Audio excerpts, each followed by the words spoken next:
Buen día a todos. Cuando Alexandra me invitó a participar de este panel, a moderar el panel, ciertamente lo primero que pensé fue, me siento súper honrada porque conozco la trayectoria de todas estas compañías, de todas estas personas, y en efecto con algunos de ellos he trabajado y todavía trabajo, y he aprendido un montón hasta el día de hoy de simplemente tener 5 minutos de pasillo con cada uno de ellos. Así es que me parece que es importante que también tengan esa oportunidad.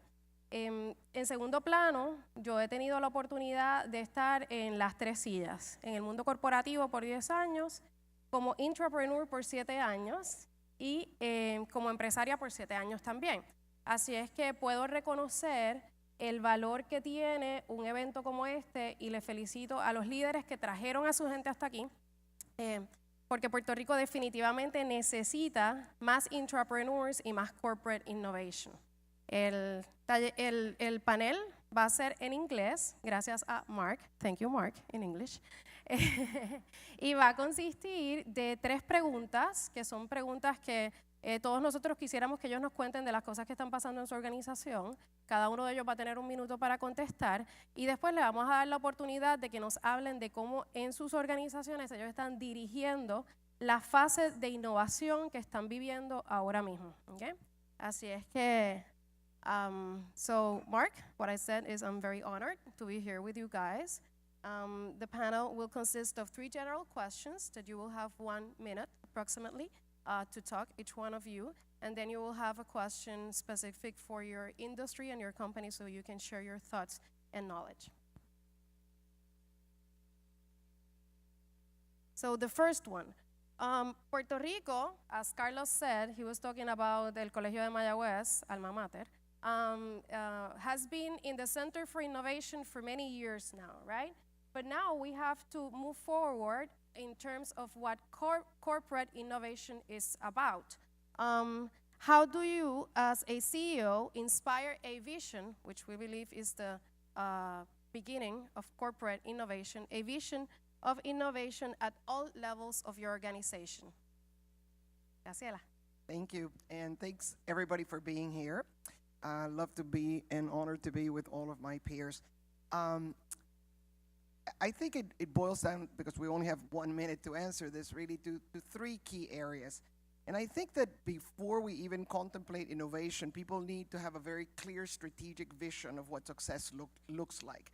I am a firm believer, anybody who works with me, my middle name is almost benchmarking. I'm always seeking what the standard of excellence is in any area of the business, and really comparing ourselves not only locally but globally against best practices to define what that vision is, and then obviously enroll, enable, and execute that vision internally.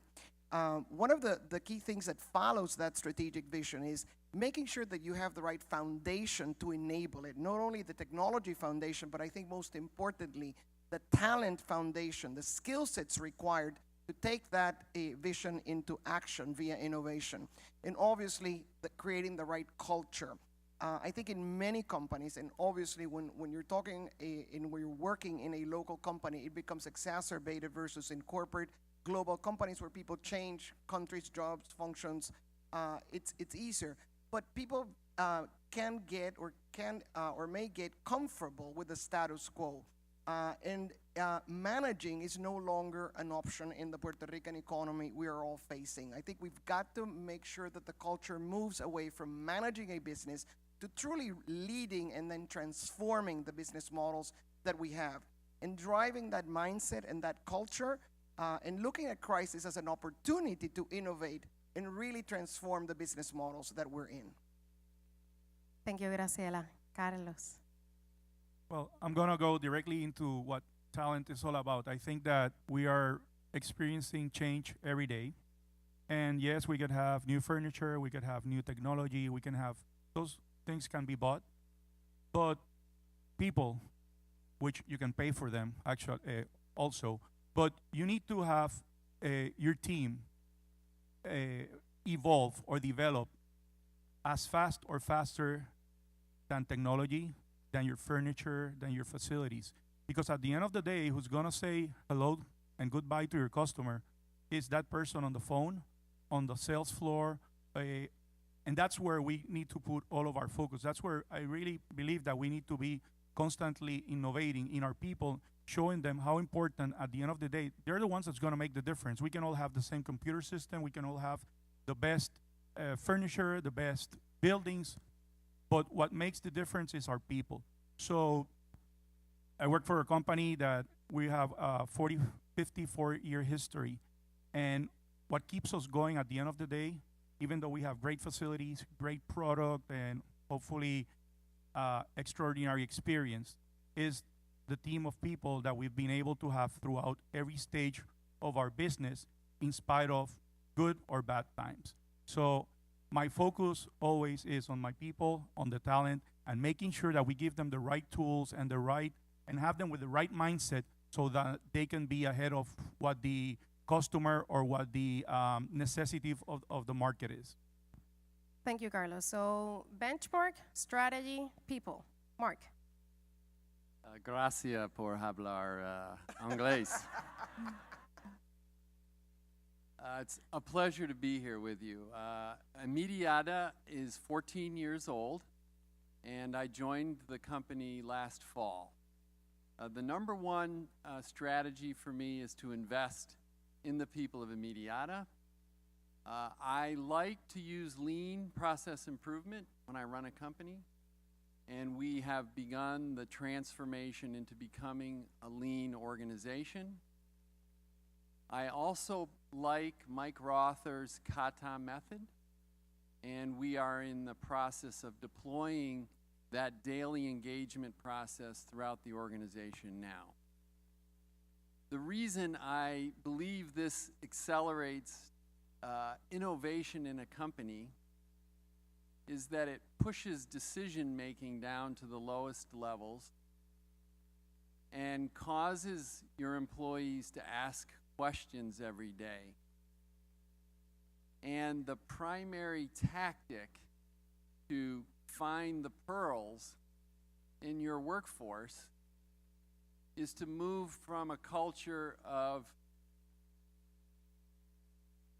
planning and acting into a culture of experimentation, and to expect people to learn how to fail and to discover from that failure things that will propel the organization through that transformation. Very good. Thank you, Mark. So we have strategy, benchmark, people, lean processes, and I love the idea of getting people involved in the decisions at all levels. Ángel. Caribbean Produce is a 57-year-old company.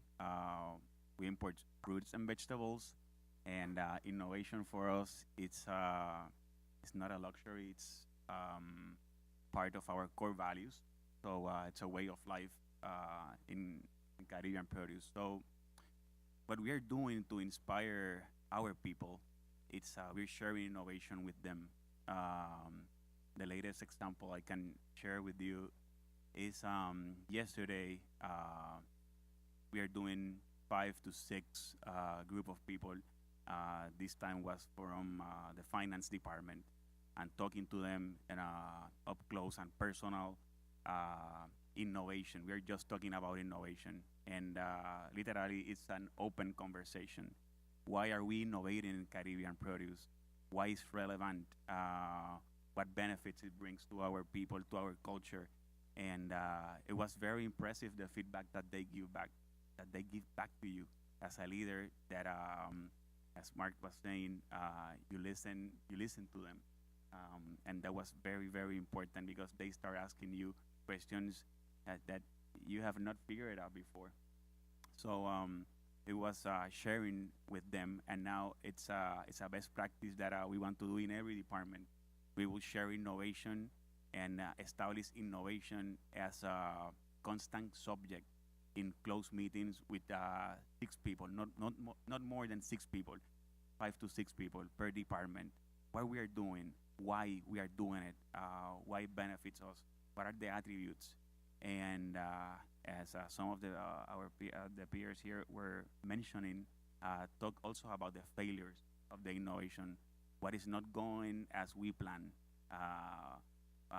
and because we need to identify those as well. So sharing with them is how we believe we can inspire all of us in Caribbean Produce. Thank you, Angel. So how can we inspire vision at all levels in our companies? Includes benchmark, strategy, people, allowing people to make decisions at all levels, allowing people to make mistakes and fail, which I think it's very important, and it's like the heart of innovation, and living innovation as part of the culture as a value and not just as a task, something that must be done. Thank you very much. So what are the challenges your business is facing today, which I know we all have a lot of challenges today, with regards to innovation? What have you been doing that have worked? We have talked about failure, what hasn't worked, and what do you, and why it doesn't work? It's innovation is always hard because it entails fundamentally change. And when you are in a crisis, as we are, as a country, as an island, that promotes a level of fear in the organization where people are very scared that whatever we do may actually rock the foundations of the existing business model. But if we don't do innovation, we all know what's going to happen. It's crónica de una muerte anunciada in terms of just continuing declining as an island particularly. So innovation becomes, I think, important not only at the business level, but as you said, in society in general. We've got to break through the mindset of the comfort zone, of doing the same things the same way and the same processes, and really defining what that, again, vision is. And then from what stands in the way of that, obviously, is the risks. I will tell you that managing those risks has to do with building the right data, understanding the consumer, the audience, the competitors, the marketplace, where the industry is going, irrespective of what industry you're in, so that you really can validate not only to yourself but to the organization in terms of why that direction that you're taking is the justified decision. It always will entail risk, but how do we lower the risk factor in whatever we're doing? And again, that even includes what Puerto Rico bets itself on in terms of its future development. Short-term challenges are always part of this, and it's not only the culture, which we already talked about, and the talent, which again we talked about, but it's also an issue of the focus and priority that we give to building the future versus just managing the present, which is a constant struggle in terms of how do you dedicate the focus and the priority areas. I get challenged by my own people constantly, some of them in this room, about why I don't dedicate more dedicated resources to these areas. But the reality is we're trying to do too many things, and focus and priority is always going to be a challenge for us as a leader. So another favorite word I tend to use is the word sequencing, and how do we really start sequencing things depending on how easy it is to do things, and obviously what the benefit will be for the business and the organization. And I can tell you in terms of what has worked, I will tell you sequencing has worked. We actually stopped several projects dead on their tracks for the last 6 months so that we could successfully implement the restage of El Nuevo Dia, the launch of the Primera Hora regionals, all of the new revistas, the inclusion of the New York Times, the new digital verticals that we launched, the digital subscription, amongst many others. But that took a huge prioritization of not doing many other things. Priorities, very important. Carlos. Well, as I said before, I think we live in constant change, and one thing that's really key is that you cannot be afraid to fail. When I say this is that you're not going to put your business at risk, because that's the foremost. Business needs to keep going on, but you need to make decisions, and you need to make decisions that will prepare your business for tomorrow, next week, next month, next year. Specifically in our company, we've invested more money in the last 10 years than it was ever invested in our company before. And we have a high debt. We've been able to repay it. And if we had looked at that, there's a crisis in Puerto Rico, that the economy is going sour, that people are leaving, we would have stopped and wait to see what happens. And then I think that the first the first step for failure is to stop, because that's when you start going back. So I would say that it's really important that you're able to make decisions. You are not afraid of failure. Failure will happen, but you need to make sure that if you start seeing things that are not going the right way, you can change rapidly and you keep ahead of yourself and the competition. So I think a lot that it has to do with the mindset. It has to do with my mindset as the leader of the company and how I communicate that we are going to be in a constant. This is when we start every day in the morning. That's the arena. It's like we're in the NBA, we are in the NFL, we are in the MLB. We're going. There's a game, and we're going to win that game. And when people go with that right mindset and they go there in the office in the morning until they leave at night, they're going to go there to perform their best. And when they perform their best, when you're not afraid to fail, and when you do things that you really believe on, it doesn't matter how the economy is doing. It doesn't matter any crisis. It doesn't matter all the bad things that are happening, which we cannot tapar el cielo con la mano, but we're going to be successful. And hopefully, we can still be successful in spite of these hard times. So again, it's about mindset, and it's about not being afraid to fail. And that mindset has a lot to do with focus, too. I heard a lot of focus in that comment. Very good. Mark. Culture eats strategy for lunch. Inmediata is just old enough at 14 to have a well-developed culture.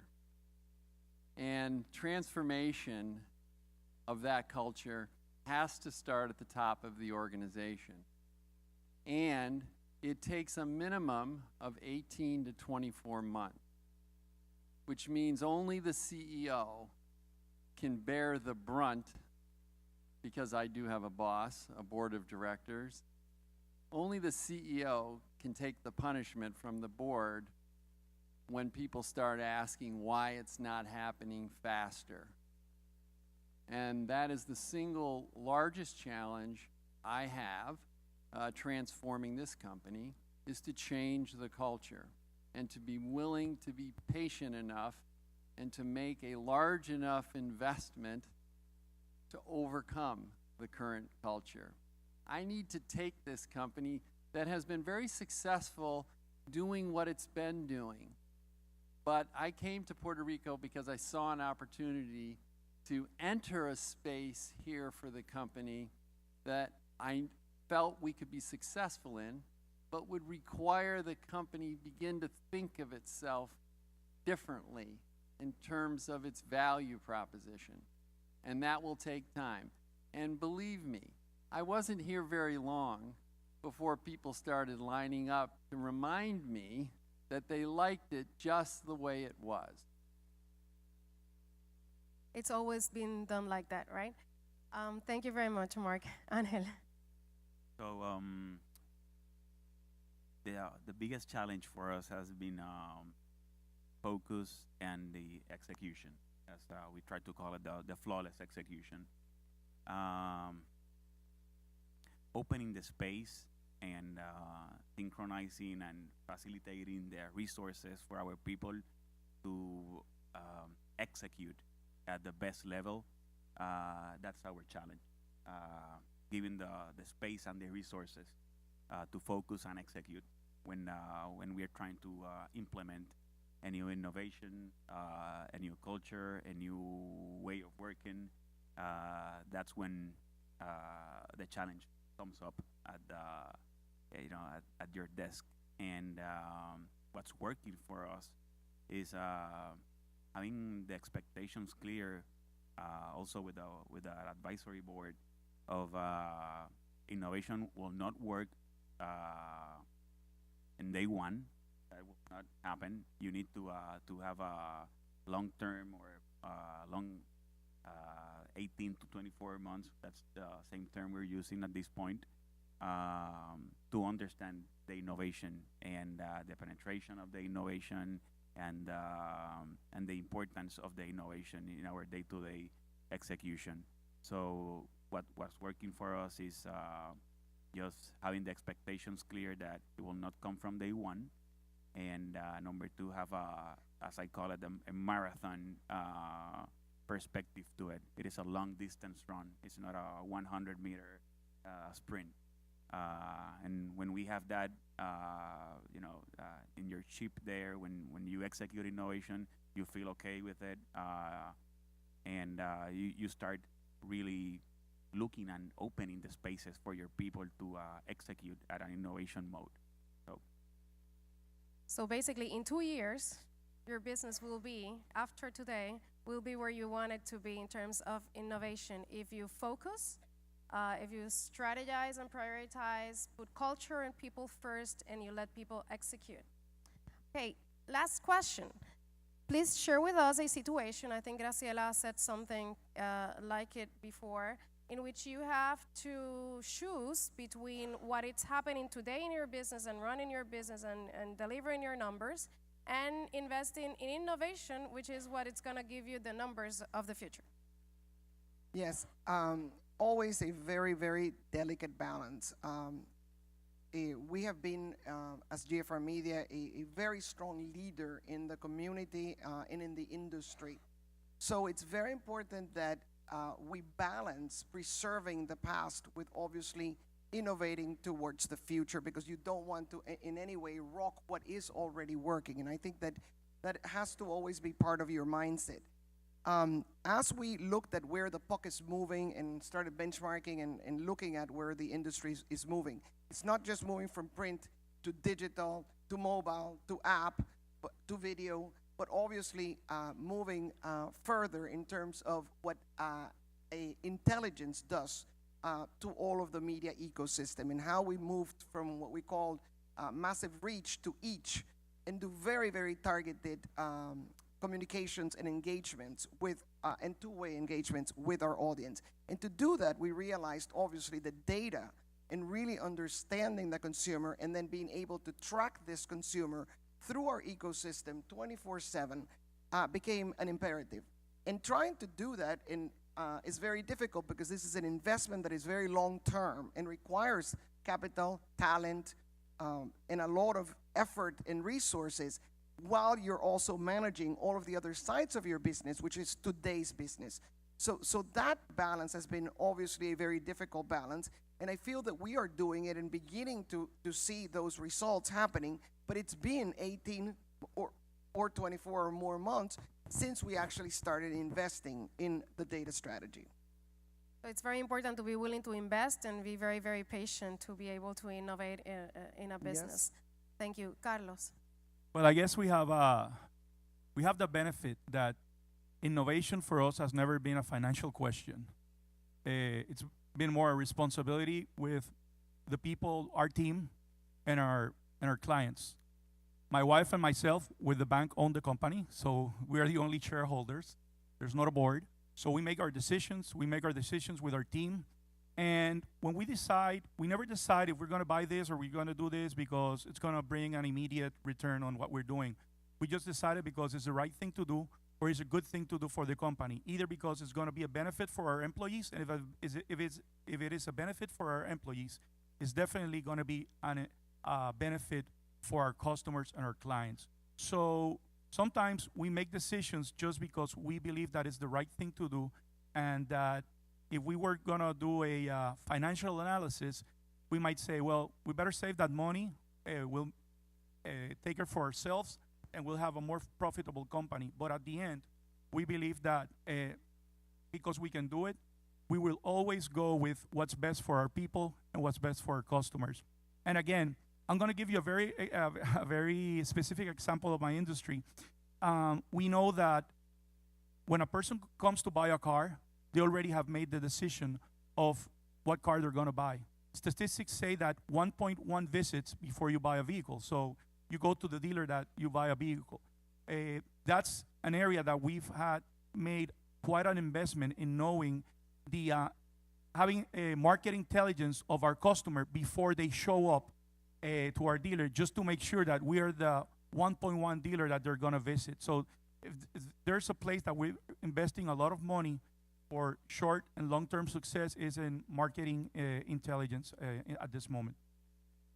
Very good. So Graciela also talked about data and knowing the customer, and Carlos said it before, you have to go out and know your customer. If you know your customer, they will drive innovation with you. You don't have to do it by yourself. You just have to ask what they want, what they need. Thank you. Mark. Carlos, you have not met my wife. The way we discovered Puerto Rico was trying to buy a car. I think we went to every dealership on the island. One of the hardest Which decisions. brand did you buy? Because if you bought one of ours, that's great. If not, I have a new prospect here. Well, we started with Honda. Good. I'm going to find out why we say we started, but that's another topic. One of the hardest decisions I had to make was to get out of businesses that the company was involved in, that involved people working hard, trying to do the right thing every day, feeling like they were making a difference.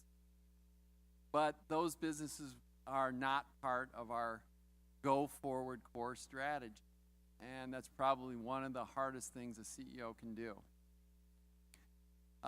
In fact, it actually lowered the top line revenue of the company to do that. And that is an interesting conversation with your board.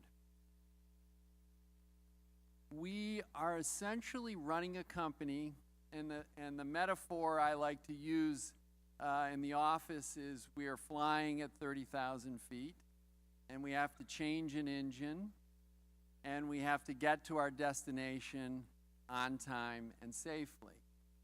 And so you have to maintain the current business.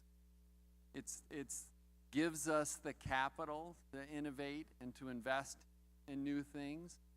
And in our case, we had to get out of some businesses that were a distraction. And I think that's part of the investment strategy to transform. Okay, so we have to leave some heavy weight in the process. Very good. Thank you, Ángel.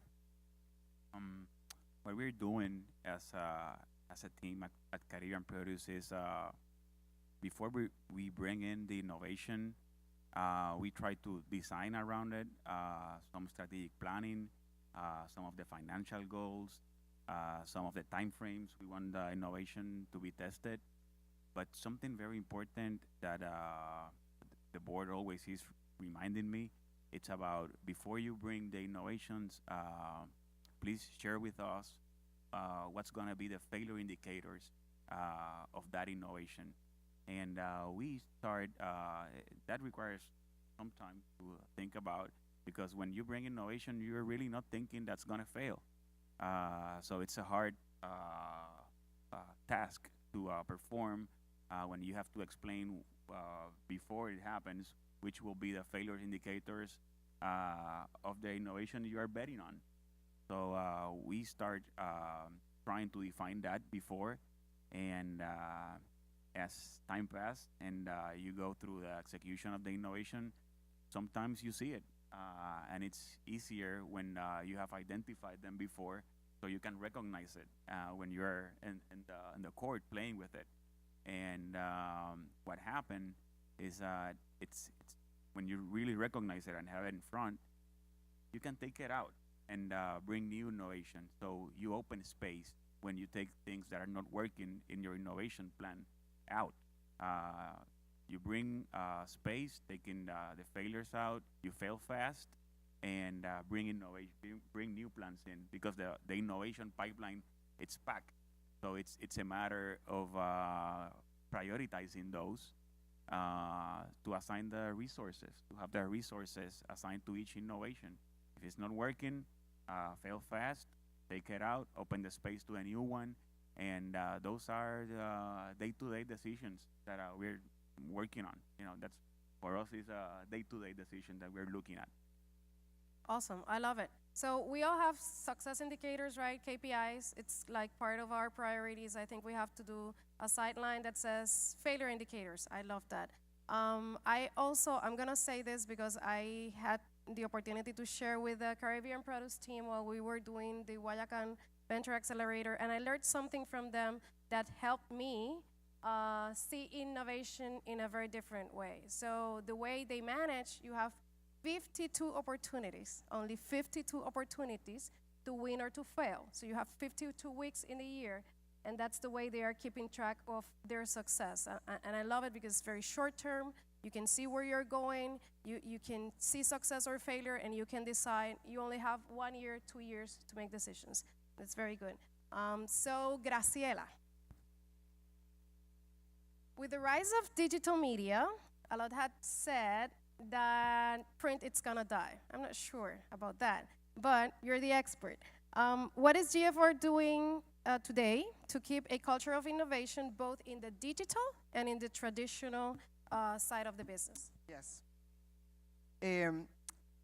I'm going to not try to duplicate some of what I said and focus on other areas that have helped us and obviously tell you a little bit about how we've embarked on this transformation journey. And the first thing that at least I did, other than obviously setting that strategic vision, is to start by leveraging and understanding our strengths. And I think we would all be surprised, and as CEOs, I'm sure that you guys will agree. If you do an elevator test and ask any employee in my organization or any other about what is our unique value proposition, I could bet that very few would actually be able to tell you the top 3 things that make us unique, different, and better than who our competition is. I actually will go further to tell you that most of them would just say that our competitor is one, and it's only a print newspaper. When you broaden that to really understand what you bring to your consumer, to your audience, and to your clients as stakeholders, you begin to change the conversation internally and then obviously externally about what you stand for. And one of the things that we have been doing and continue to do is really try to understand what is that unique proposition that we have that makes us so different and so valuable to all of us as a society in Puerto Rico. Which is the reason, as I've said before, of why I'm here in this role day in and day out. And it starts with the power of our brands. Think about the goodwill, the respect, and the excellence that El Nuevo Día and Primera Hora stand for in the mind of Puerto Rico. I always say that Puerto Rico has 3 brands that we can associate with it as a country: Banco Popular, Goya, and El Nuevo Día. I mean, it's like apple pie in America, right? So the strength of the brands and the loyalty and the goodwill and the respect with it. Then obviously comes the power of our content and how we work every day to deliver a new product every day. I mean, I come from, as you guys know, a non-media background before Nuevo Dia and Univision, where products are manufactured with a 3-year advance planning. And here we actually need to produce products every 24 hours, and in the case of digital, even faster. So making sure that that content is superior so that consumers want to pay for it is essential to our day-to-day. And it is our mantra every day that we live in and out. And then obviously, the power of our results and how we must always focus on making sure that we're meeting our job to be done, be it for our audience or for our B2B clients and agencies. So leveraging our strengths is all about understanding what is it that we don't want to change. Because there's going to be innovation in many areas, but make sure that what is working is uniquely kept, and to the degree that you can, not necessarily transform, but simply evolved. To then worry about what is keeping us from really winning, not only locally, but in a much broader context. As we all know, digital surpasses all of our geographical barriers. So what is keeping us from winning against Facebook, against Google, against Amazon? So when we look at our competition, not only in terms of newspapers in print that circulate daily, but broaden it, as Coca-Cola once did for its major soft drinks, share of stomach. We look at share of time. Who is taking away the time of those eyeballs that used to come to El Nuevo Día or Primera Hora or Índice or Salo or Oferta del Día or any of the many products we have in our portfolio? And really go in very, very deeply to understand what is that job we must do. So we've looked at all of this in a very deep strategic process.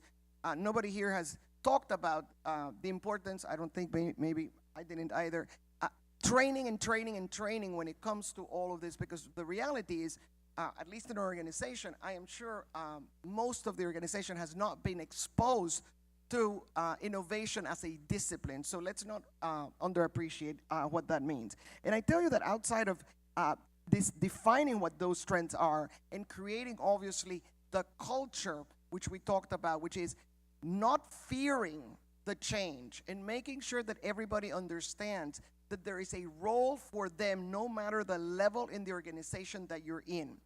In terms of that culture, one of the things that we're doing is finding that in the digital world, mostly, although in all areas, it is crucial that we move away from functional silos and begin to collaborate in multifunctional teams so that you can spread ideas and points of difference as well as new perspectives, so that when we innovate against any area of the business, you're really leveraging the best talent. So it's not only multidisciplinary, but multi-level. And Mark was talking about how the most difficult thing we have to do as CEOs is changing that culture. I honestly thought in the first 6 months, because I say collaboration and I mention it probably every day, every hour, just by saying it, it would change. And it's been enormously challenging to change that culture into one where we really are inclusive internally of different points of view. And I will end by talking about mindset. It's very easy to come in and say, oh, the print business is dead. And if you only think of yourself, as I said, in terms of print, you might say, why am I here? Why do I want to work for GFRM? I come every day thinking about what is possible, not what is not possible. How do we extend the runway of print? And anybody who is hopefully all of you, a subscriber to our newspapers has seen the evolution and innovation both in Primera Hora and El Nuevo Día, with a mentality of nothing is sacred. Our logo was changed. Everybody thought it was sacred. Our front cover, there is nothing more sacred in a newspaper than your front cover, was completely revamped. Our sections have been revamped. Our magazines, as I said, have been revamped. And we will continue to seek to delight our audiences by making sure that we question everything with the purpose of being in a continuous improvement mode. So hopefully that gives you a taste of what goes on at GFR every day. I will continue to have my cup of coffee and my print edition of El Nuevo Día. Carlos. So professionals are migrating from Puerto Rico. That's something that in the news every day, and population is getting older. So I guess your market is kind of shrinking, right? What is Bella International doing today to make sure that you continue to lead in your industry? Okay. Two things. I already have permission to speak in Spanish, and I need to stand up. Good. Yeah. I'm innovating as I speak, and I wanted to look at everybody in the face when I say this. You're taking risks. Sí. Ok, nosotros estamos en una empresa que tiene 54 años en Puerto Rico, como lo dije. Somos el último distribuidor de automóviles netamente puertorriqueño. Todas las demás marcas.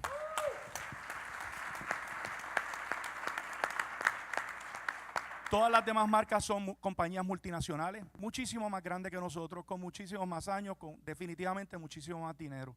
Pero nos hemos podido mantener competitivos a pesar de que el país, pues obviamente nos estamos poniendo mayores y lamentablemente algunas personas se han ido, espero que regresen. El mercado está disminuyendo y muchos de ustedes están trabajando con esto todos los días, en un mercado que está disminuyendo, pero eso no puede ser la razón por la cual no voy a invertir, eso no puede ser la razón por la cual me voy a cruzar de brazos, eso no puede ser la razón por la cual voy a esperar. Nosotros, como les dije, hemos estado invirtiendo en nuestra gente, hemos estado invirtiendo en Puerto Rico, nosotros vamos a nuestro equipo de trabajo, nosotros vamos a que tenemos tremendos productos, pero tenemos mejor gente que va a representar esos productos y va a dar un servicio de excelencia. Y si fallamos, porque créanme, nosotros recibimos sobre 12,000 personas en todos nuestros talleres de servicio. Y quisiera decir que en el 100% de las veces somos perfectos, no lo somos. Con que seamos perfectos en 99%, ese 1% es un montón de personas que se lo van a decir a muchas más personas. Y constantemente tenemos que estar trabajando con eso de nuevo porque dependemos de gente. Pero todo eso pudieran ser excusas para no hacerlo mejor, para no invertir en Puerto Rico, para no invertir en nuestro negocio, para no invertir en nuestra gente. Todo eso son condiciones, situaciones que pasan, pues la gente se puso mayor, la gente se fue, el mercado está pequeño, quizás las otras compañías son más grandes, pero yo voy a mi equipo de trabajo y yo voy a Puerto Rico. Así que, ¿qué es lo que hay que hacer? Gracias. Todos los que tengan su negocio y todas las mañanas convencidos de que lo pueden hacer un poquito mejor, que pueden hacer un poquito algo más, que pueden vender, buscar quiénes son esos talentos que ustedes tienen, que son los que los ayudan a hacer mejor lo que están haciendo todos los días, no dejar a ir a ese cliente. Y nosotros no hablamos de satisfacción de cliente, la palabra que usamos es deleitarlo. Así que en la medida que nosotros podamos deleitar a nuestro equipo interno y podamos deleitar a todos estos consumidores y todos estos prospectos, no importa la economía, no importa la situación, no importa que la gente se vaya, se ponga más vieja, nosotros vamos a poder a seguir haciendo nuestro trabajo como lo hemos hecho hasta ahora. Así que los invito a que tengan el mindset correcto, a que nunca se den por vencidos, a que sigan hacia adelante y que sigan participando de este tipo de actividades, porque al final del día esto es lo que nos reenergiza para que dentro de toda esta situación podamos seguir luchando y seguir siendo victoriosos. So, thank you. Awesome, awesome. Tengo que Carlito dec- para gobernador. Tengo que decir que él casi me advirtió que esto podía pasar. Gracias, Carla. Mark, so the health industry is one of Puerto Rico's growing markets. So we need less cars, but more hospitals currently. When thinking about innovation, in which year do you see Puerto Rico's health system development today, and what is Inmediata and the industry doing to move health forward? Okay, healthcare is a complicated space. So I'm not going to be technical here. Let's talk about our current state of affairs in terms of how modern we are in some of our thinking and key healthcare processes.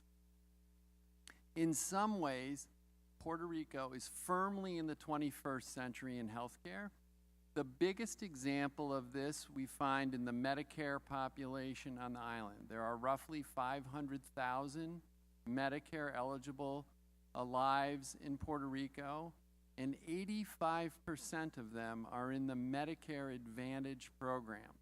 So this is a managed care program. So you contrast that with the states where the number is in the low 30%. So there's an example where I see Puerto Rico firmly in the 21st century. Another example is in the financing method to physicians. In other words, the way physicians are paid. Primary care in Puerto Rico has been paid under a prepaid model for almost 20 years. And again, that is the trend in the States, and here in Puerto Rico, I see that we are firmly ahead of the curve. Now let's talk about where we're still in the 20th century. The adoption of technology at the individual provider level. This is clearly an opportunity both for our company and other companies doing business here. Additionally, the delivery model here in Puerto Rico is still, on the physician side, solo and small practice,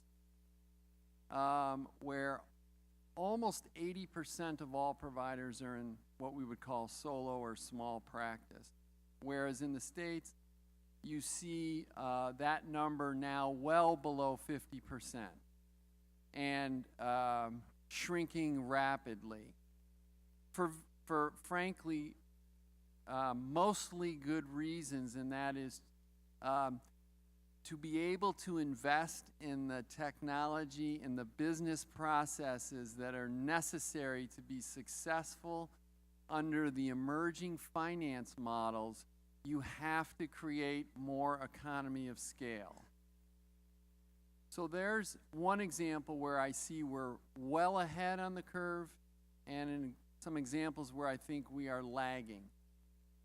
Inmediata sits on the desktop of 85% of all physicians on the island, 100% of all hospitals. And I'll give you a really good example of the transformation that our company, I believe, needs to participate in. We create software that reduces the administrative costs in healthcare. In other words, we're a facilitator in the business process. When I came to Inmediata, I discovered that we actually transmit about half of all the laboratory results on the island to the health insurance company. And I was quite surprised to learn, while we do a really good job moving that transaction electronically from the laboratories to the health plans who are interested in those results, we did not give it to the doctor who's actually taking care of the patient. And that's a small example of what I want to transform about Inmediata. We sit on top of a massive amount of healthcare information that we move back and forth on this island every day. But the company had no interest in what it was doing to care for the population. And that's something the company needs to actively participate in. What we know about what's going on in healthcare may be more valuable than what we do with the information. Thank you, Mark. So I actually wanted to do this question because I think it's important for us to know that many of the answers of what we need to do to innovate are already in our business. Many of the opportunities are there. We maybe lack focus or determination or mindset to get them done or investment, but most of the things are already there. And there is always an opportunity to move forward when you benchmark. Graciela have talked about benchmark a lot. Thank you, Mark. Ángel. So local products have been a trending topic for a while now in producing agriculture and all this stuff, and that's what you do at Caribbean Products. What are you doing to lead the category, and what challenges have you overcome in the development of an innovation culture? So this basically this is a trend. All of these buying local, going local, eating local, go organic, and et cetera, et cetera. It's a huge trend in the actually consumer goods industry as a whole. So we recognized it a few years ago and start working intentionally with it, not more like a trend or a buzz. It was something that is coming to us, and we need to work with it, and not just work with it, but communicate it to our customers and to the consumers that there's this product in Puerto Rico. We started, for example, in 2014 with tomatoes, and we run that campaign for 3 years, and 3 years is more than time enough to change something. So we innovate and said it's not about tomatoes anymore. It's about all local products, and it's not 3 months anymore. So because Puerto Rico produces tomatoes the first 12 weeks of the year, it's gonna be 52 weeks of the year that we will be celebrating local products. So we designed the campaign, responding to a trend and responding to the consumers and listening to what people have to say about local products, the freshness, the taste, the ripeness, the sugars, etc. And what surprised us is after we designed and launched the campaigns, other agricultural business that were around the growers that we started with start calling us.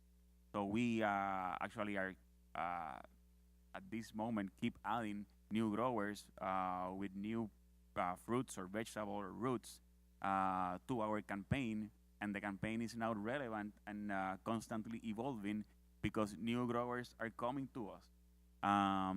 The challenges in this, it is that Caribbean Produce cannot do it alone, and we need to create ecosystem for it. We need our customers. Actually, you need the consumer to support it, to recognize it. That's why you need to communicate it.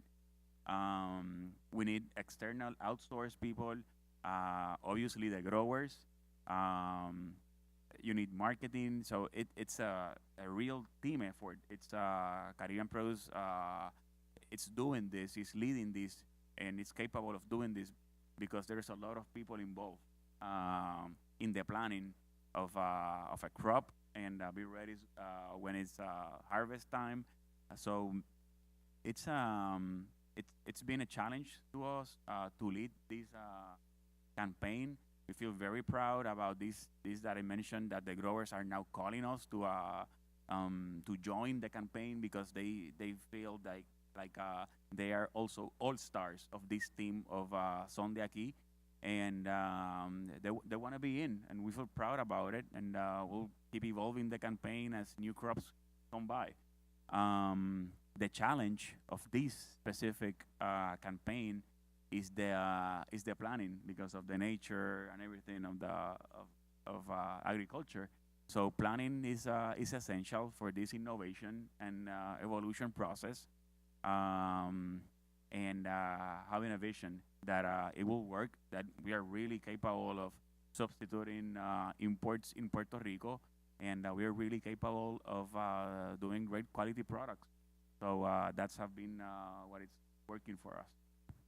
So you also educated the consumer in the process to make sure that people understand and taking that wave of the trend and making it your new business model. Awesome. Puerto Rico tiene tomate, ¿verdad?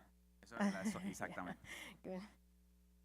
Very good. So this is the end of the panel. Hopefully you've learned a lot. I have a few notes in my mind that I actually want to go back and put into writing to make sure that I integrate in some of my projects. So Graciela, Carlos, Mark, and Ángel, thank you very much for your time, and Alexandra and all her team for the coordination.